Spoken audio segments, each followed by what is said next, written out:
السلام علیکم دوستو، آج کی سب سے بڑی خبر یہ ہے کہ حکومت پنجاب نے فلم زندگی تماشا کو ریلیز کرنے کا اعلان کر دیا ہے۔ تحریک لبیک پاکستان بھی اس کے خلاف کھل کر سامنے آ چکی ہے۔ آخر اس فلم میں ایسا کیا مواد ہے جو تحریک لبیک پاکستان اس کو رکوانا چاہتی ہے، تو مکمل تفصیل سے آپ کو بتایا جائے گا۔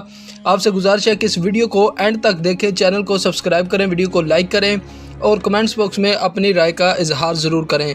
ناظرین، اگر اس فلم کے مواد کی بات کی جائے تو اس میں نعت خوان کی توہین کی گئی ہے۔ اس کے علاوہ علماء کرام جو ہیں ان کو غلط انداز میں پیش کیا گیا ہے۔ یاد رہے کہ اس سے پہلے علامہ خادم حسین رضوی نے اس فلم کو رکوایا تھا اور اب ایک بار پھر حکومت کی جانب سے اس فلم کو باقاعدہ طور پر ریلیز کرنے کا اعلان کر دیا ہے۔ کچھ دن پہلے حافظ انس رضوی نے اس کے متعلق بیان دیا تھا کہ اگر اس فلم کو پاکستان میں ریلیز کیا گیا تو ہم آپ کا تماشا بنا دیں گے۔ تو ناظرین، یہ تو آنے والے وقت میں پتہ چلے گا کہ کیا تحریک لبیک پاکستان اس فلم کو رکوا سکتی ہے یا حکومت یہ فلم ریلیز کروا دے گی۔